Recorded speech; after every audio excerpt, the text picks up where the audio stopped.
Bueno, voy a empezar a grabar para que sí empecemos con el siguiente tema que nos corresponde avanzar.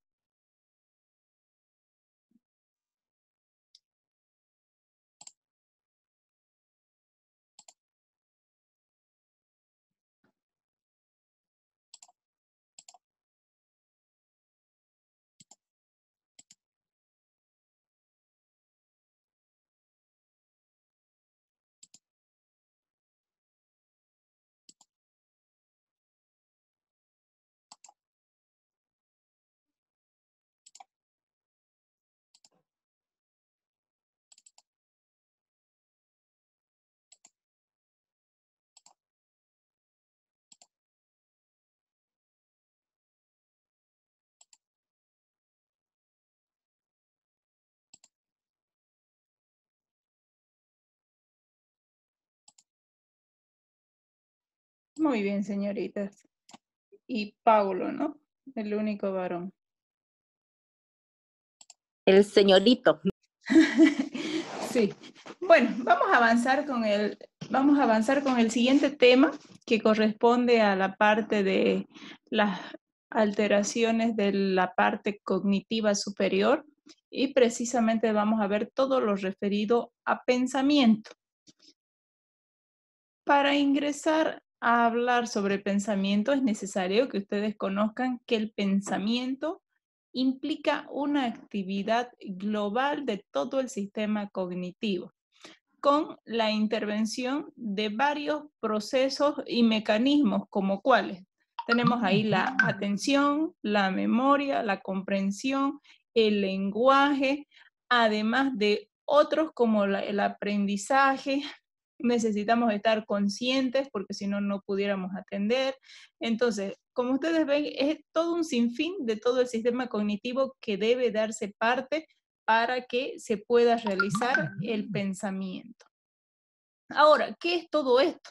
Evidentemente, esto es una experiencia interna y personal. Es propio de una sola persona y esto se lleva a cabo a través de varios mecanismos que los vamos a ir a conocer. Ahorita voy a empezar hablando de todo lo que significa la parte normal del pensamiento y posteriormente vamos a ir viendo las alteraciones que se ven en el pensamiento, ¿ya? Entonces, ¿cómo nosotros, además de eso, podemos decir que el pensamiento significa aquella parte creativa, aquella parte donde necesitamos para llegar a una resolución? Entonces, todo esto es debido a que debe haber una actividad mental. Sin esa actividad mental no se va a poder llevar a cabo el pensamiento. Ya Kaplan y Shadok, que precisamente son unos autores de un libro muy famoso dentro de lo que es la psiquiatría y que es el famoso Kaplan, que es un libro donde existen todos los criterios, los diagnósticos a nivel del manual de diagnósticos mentales, como también el CIE-10 y todos los complementos de las enfermedades mentales. Entonces hablan como un significante al pensamiento de aquel flujo de ideas, símbolos y asociaciones que van dirigidos a metas, que van a resolver un problema o que van dirigidos a hacer una tarea y dar conclusión a eso mismo. Todo eso tiene que estar orientado bajo la realidad. Entonces, es evidente que todo esto se lleva a través de una acción y de una solución. Eso es lo que nosotros manejamos como el concepto de pensamiento. Ahora, ¿cuáles son las funciones que tiene el pensamiento?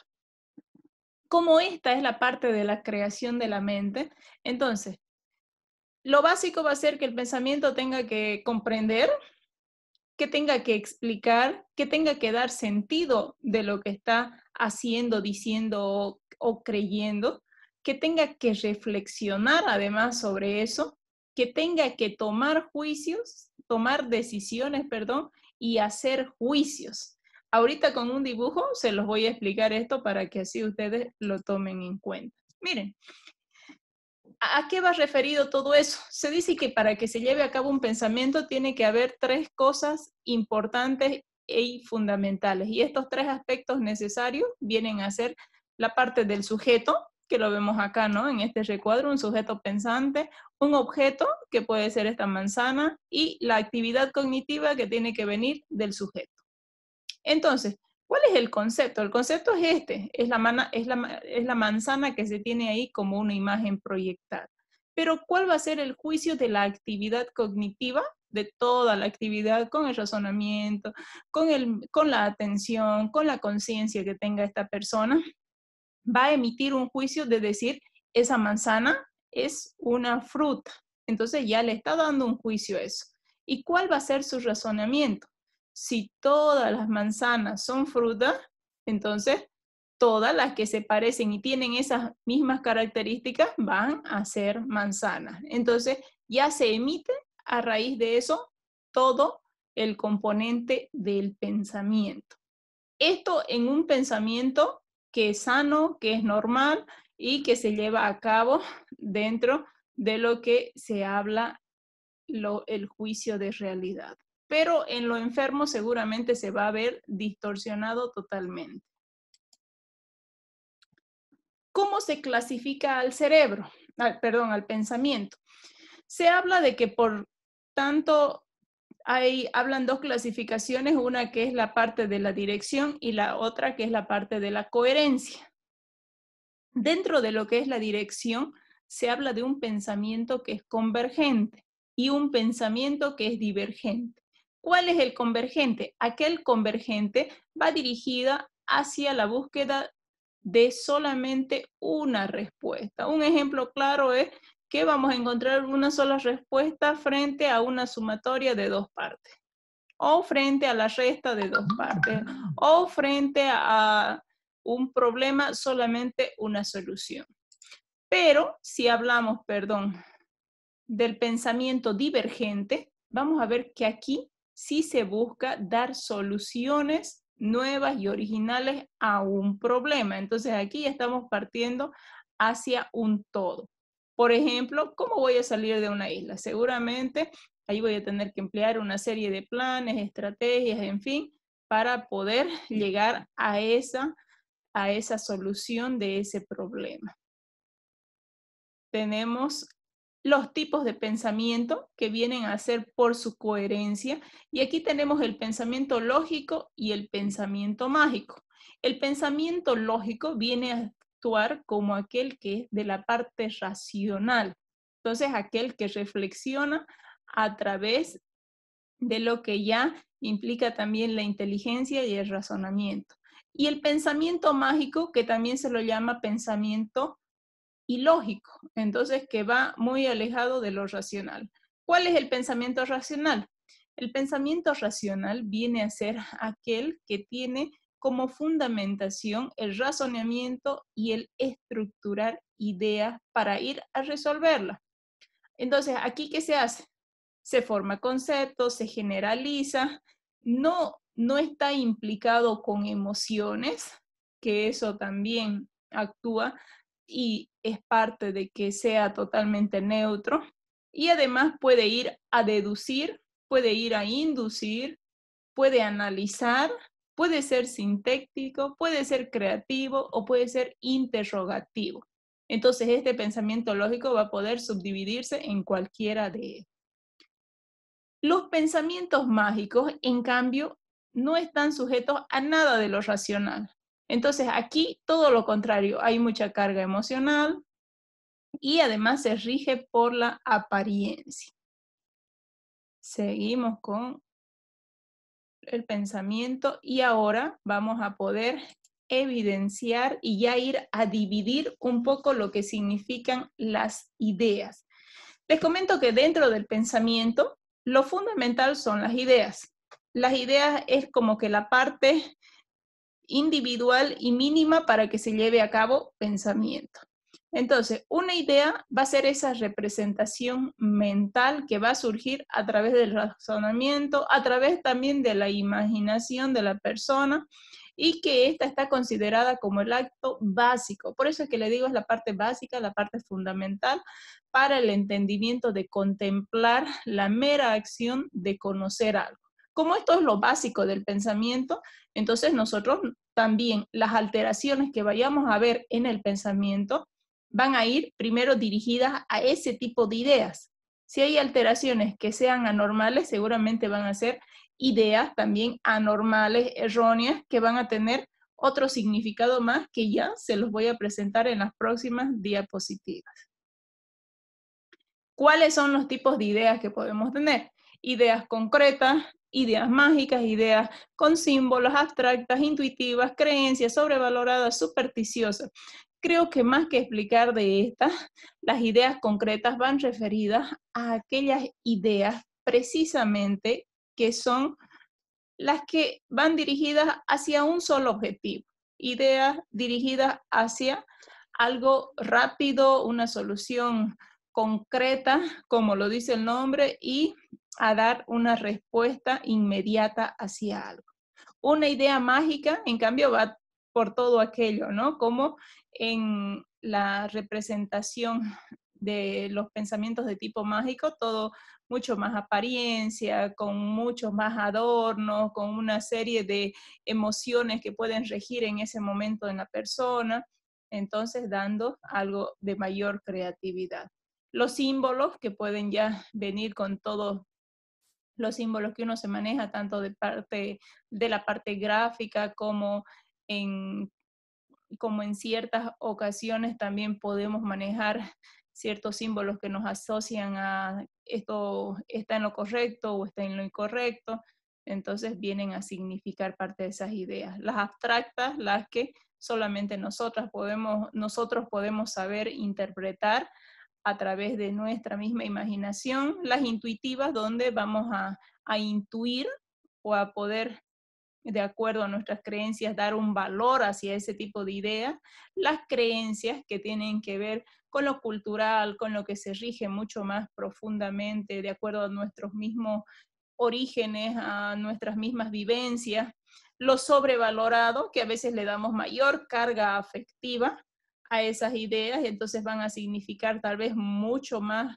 van a ser mucho más fuertes y más presentes frente a cualquier conceptos que demos, y las supersticiosas que tienen que ver también con algo cultural y con algo de que puede venir manejado entre lo mágico y las creencias que uno maneja. Pasamos del tipo de ideas y tenemos ya la semiología de la psicopatología del pensamiento.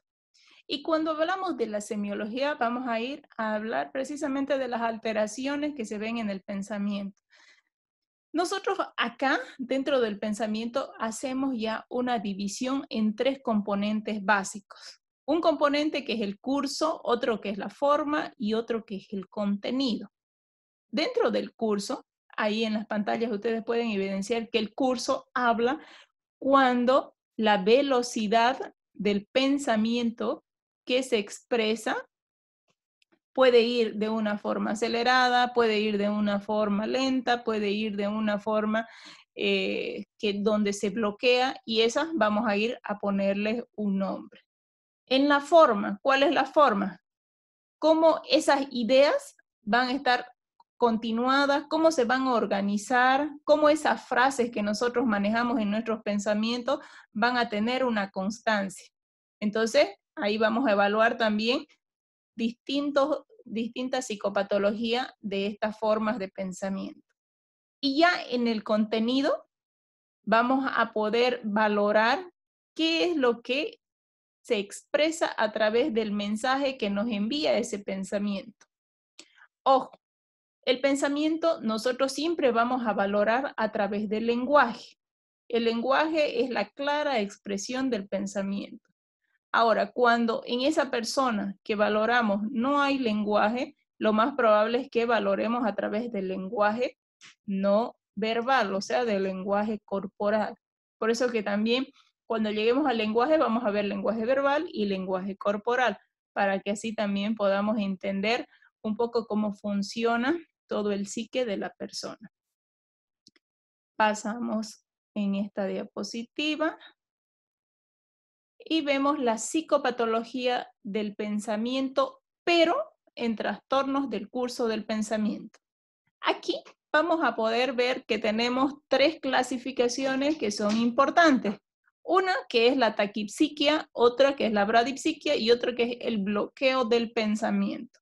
La taquipsiquia va relacionado con, como ven ahí en su imagen, una persona que está corriendo súper rápido. Entonces, aquel pensamiento totalmente acelerado, mucho más rápido de lo habitual. Entonces, aquí la persona realmente se traduce lo que piensa en una habla exageradamente rápida y además pasa de una idea a otra, por eso es que se habla de esta fuga de ideas y también sin haber terminado ni siquiera la otra idea y ha completado esa frase y pasa a otra idea. Entonces aquí sí se habla de que el paciente ha perdido el curso de lo que quería manifestar, muy probablemente, y hay una idea y hay ideas fugaces. ¿Se observa en qué? ¿Cuáles son los pacientes que van a estar con una taquipsiquia en nivel del curso del pensamiento? Aquellos pacientes que tengan un trastorno del episodio maníaco o hipomaníaco en el trastorno bipolar. Entonces, esos trastornos psicóticos pueden ir acompañados de una aceleración en todos los niveles, no solamente de la parte motora, sino también de la parte en cómo piensa. Pasamos y tenemos la bradipsiquia. Y la bradipsiquia viene a significar lo contrario de la taquipsiquia. O sea, en la bradipsiquia hay lentitud. Hay un pensamiento que es lento, hay una habla que es súper lenta, así como ese caracol que observan en su pantalla. Entonces, realmente se observa al paciente con una dificultad enorme para poder expresar lo que está pensando. Se hablan de segundos a minutos en lo que tarda el paciente en responder si se le hace algún tipo de pregunta en la entrevista.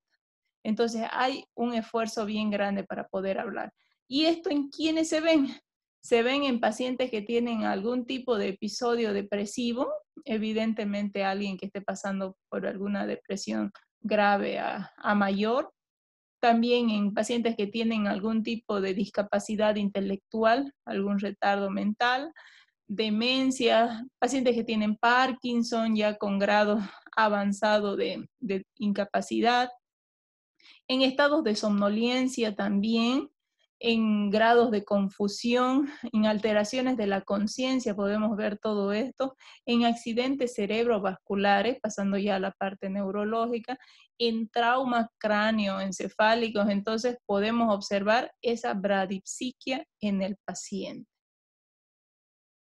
Pasamos de la bradipsiquia al bloqueo o la intercepción del pensamiento. Aquí, ¿qué ocurre? El paciente es interrumpido por ciertas ideas o alteraciones que se le vengan en la sensopercepción. Entonces, está pensando algo y de por sí se para. Estaba hablando, para y ocurre un minuto de silencio grande en donde nuevamente vuelve a como que a reiniciar como si fuera una maquinita en donde se le está dando nuevamente el botón de reiniciar. Entonces, el tiempo que dura es un tiempo igual de minutos, de segundos a minutos, incluso se habla hasta 3, 4, 5 minutos en donde puede recién comunicar lo que estaba pensando. Esto se encuentra también en pacientes donde tienen problemas afectivos, como episodios depresivos, trastornos donde estén cargados de muchas alucinaciones, de ideas delirantes, pacientes que tengan niveles también de entendimiento disminuido, como en trastornos de discapacidades intelectuales, entonces suelen ser una forma de presentación. Y bueno, terminamos ahí con el curso del pensamiento. Ahora vamos a ver los trastornos de la forma del pensamiento. ¿Qué pasa acá? Acá tenemos una clasificación un poquito más grande y dentro de esta clasificación podemos observar los trastornos del pensamiento como tipo circunstancial, perseverante, disgregado, incoherente, tangencial y concreto. ¿Cuáles son esos tipos de formas de pensamiento? Perdón. Hay. ¿Cuál es el circunstancial o la circunstancialidad o prolijidad del pensamiento? Aquel paciente que tiene un discurso que es impreciso. Aquel paciente que arma un discurso con un nivel de adornos, coloca una serie de divagaciones, coloca una serie de detalles, cosas que tal vez no tengan que venir al caso, pero las aumenta.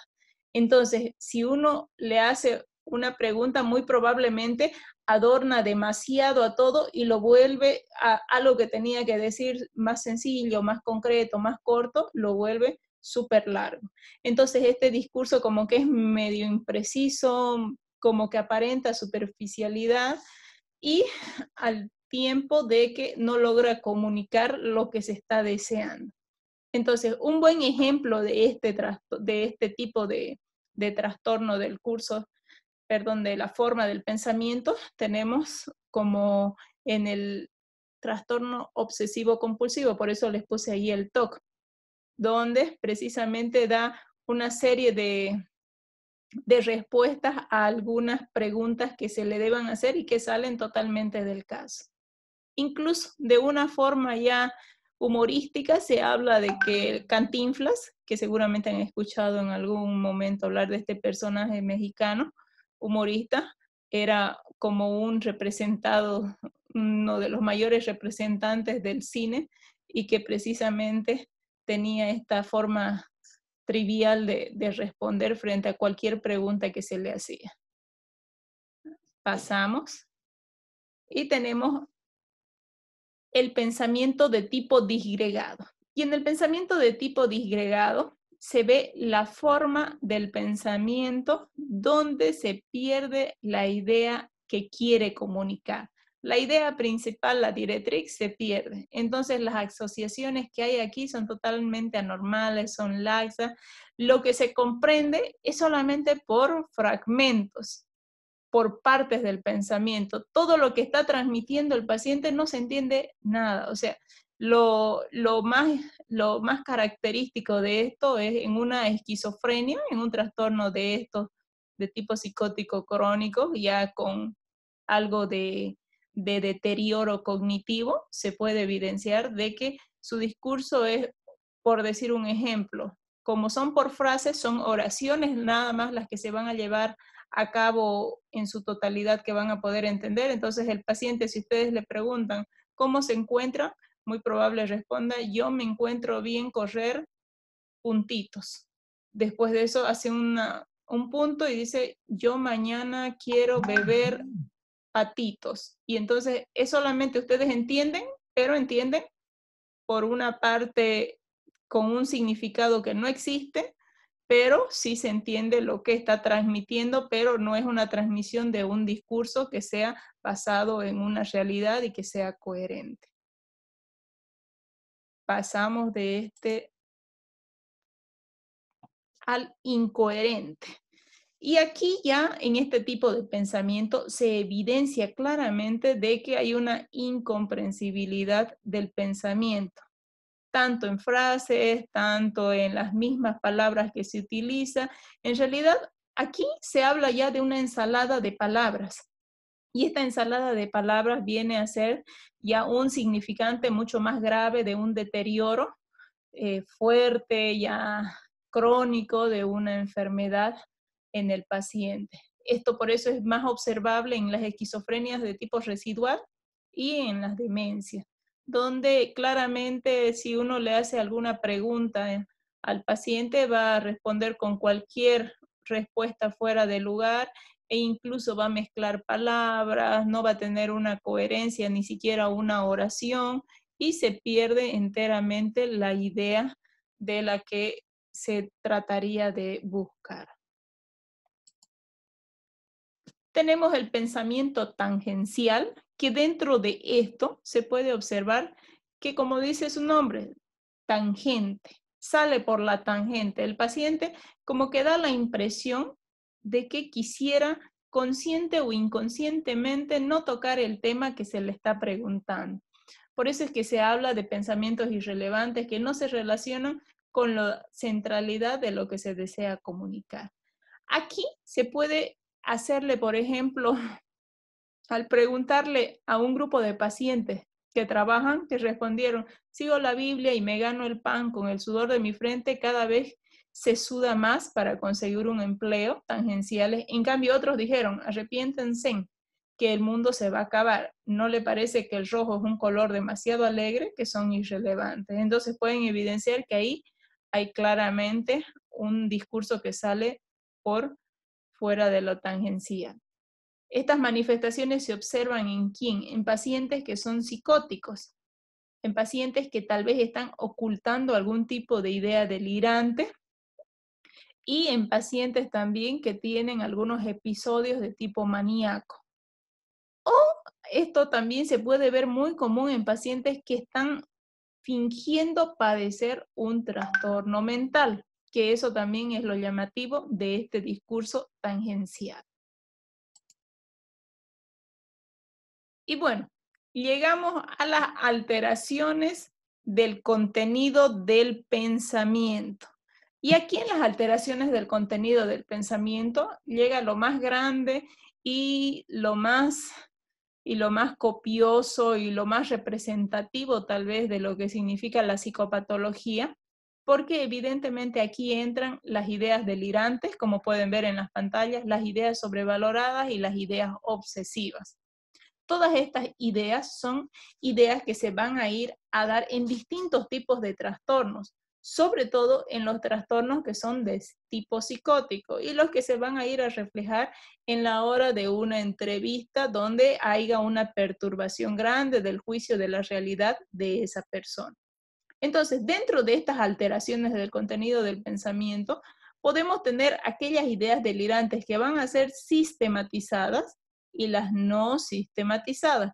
Las sistematizadas vienen a ser aquellas ideas que están bien claras y bien organizadas, bien estructuradas en la forma en cómo el paciente lo dice.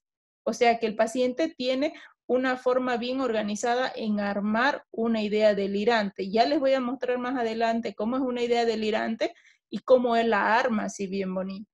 Pero una idea no sistematizada significa una idea que está totalmente como una ensalada de palabras, como habíamos hablado anteriormente en la forma, en cómo venía esa idea, una idea incoherente, ¿no es cierto? Donde no podía, no había un flujo de ideas continuo, no había una organización, no había una secuencia, no había nada, entonces viene a ser así una idea delirante no sistematizada. Y las sobrevaloradas y las obsesivas que más adelante las van a conocer. Pasamos a las ideas delirantes de tipo, pasamos a las ideas delirantes y vamos a definir qué es un delirio. Y un delirio tiene una serie de definiciones por un montón de autores que hablan sobre el concepto de esto.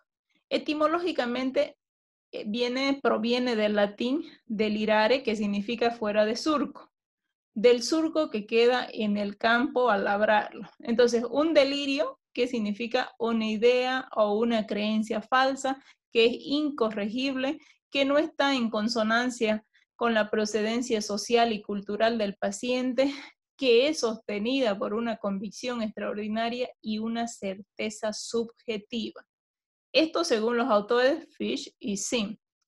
Pero además de esto, necesita cumplir características para que sea delirio y necesita cumplir estas 4 características. Si no cumple estas 4 características, no es delirio. Entonces, estamos hablando de que, primero, tiene que ser una convicción extraordinaria para el paciente. Tiene que estar convencido plenamente de que esa idea es así, con esa certeza subjetiva e incomparable con nada. Y no se va a corregir por nada y es persistente. Entonces está convencido, por ejemplo, de que es el hijo que es el hijo de Dios. Ya está convencido y no hay forma de que ustedes puedan corregir esa idea frente a él. Además de eso, la condición esa de creerse que es un hijo de Dios, que es el hijo de Dios, que es Jesús, no va a ser modificable por la experiencia o por las evidencias empíricas. ¿Qué significa eso?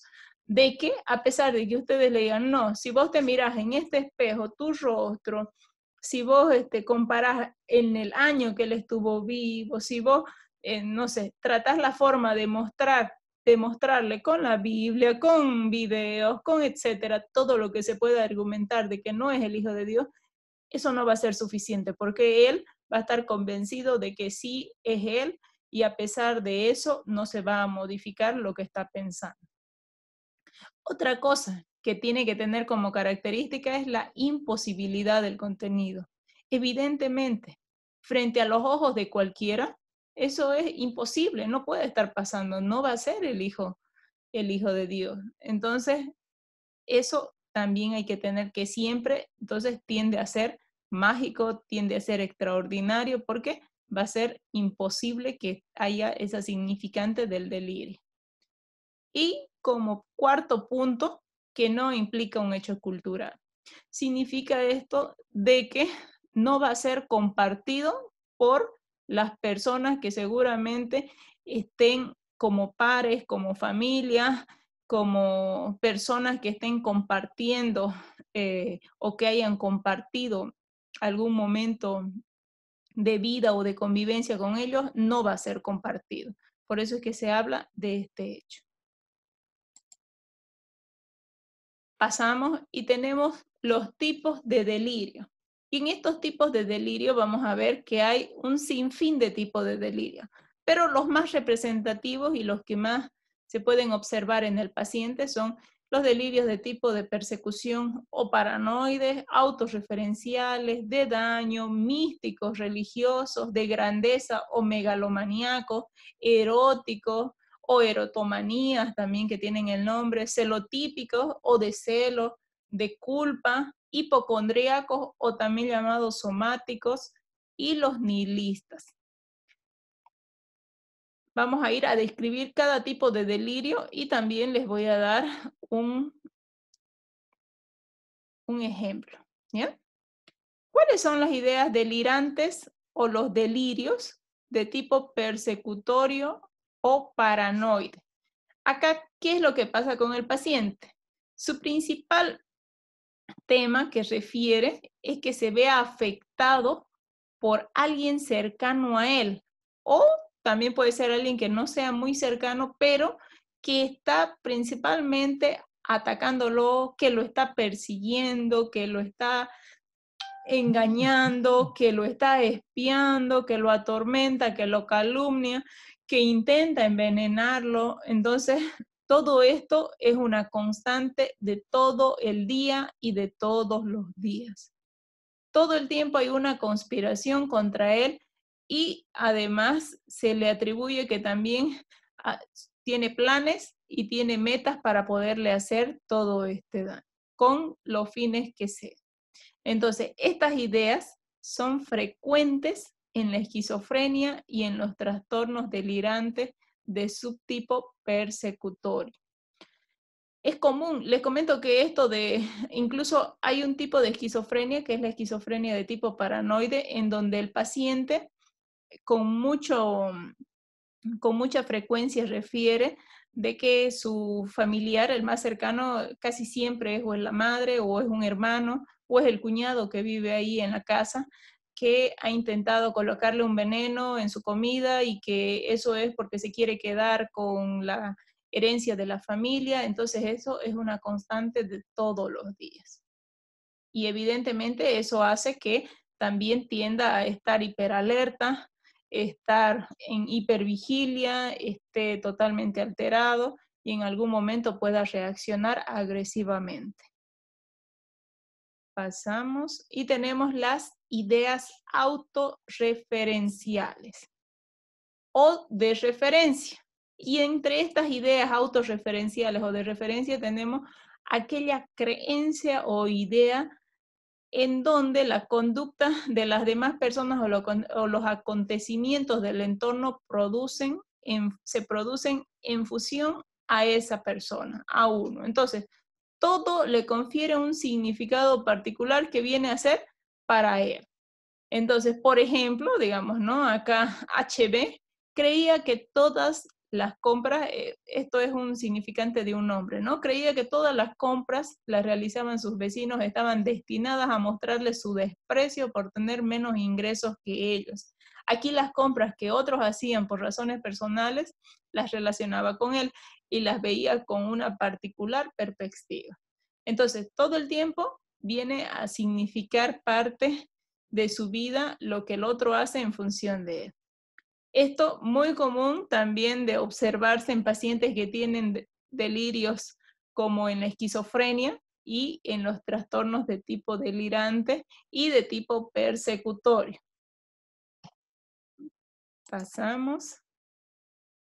Y tenemos las ideas delirantes de tipo de grandeza o megalomaníacas. Estas ideas de tipo megalomaníacas o de grandeza son aquella creencia donde el paciente cree tener un talento, cree tener un valor súper extra y sobrenatural, un poderoso conocimiento, valor propio o algo especial y reconocido, y generalmente que no es reconocido por los demás. Entonces, otras variedades incluyen tener también una relación especial con individuos poderosos, de ser portadores de algún mensaje divino o de ser personajes muy importantes. Por eso es que también esto viene acompañado de algunos trastornos como los episodios de manía, en donde se pueden evidenciar que puede haber una alteración en la parte, en cómo ven y cómo se creen y cómo se sienten. Entonces vienen a significar siempre el ser de un tipo grandioso, de tener algún poder extra o sobrenatural. Por ejemplo, acá en el ejemplo que les muestro, había un vendedor de libros que se creía ya un senador. Hablaba a sus amigos de leyes, se había presentado de sus compañeros del Congreso y del poder que tenía para decidir sobre los aspectos importantes del país. Entonces, esto era una repetitiva y una constante que se veía en el paciente.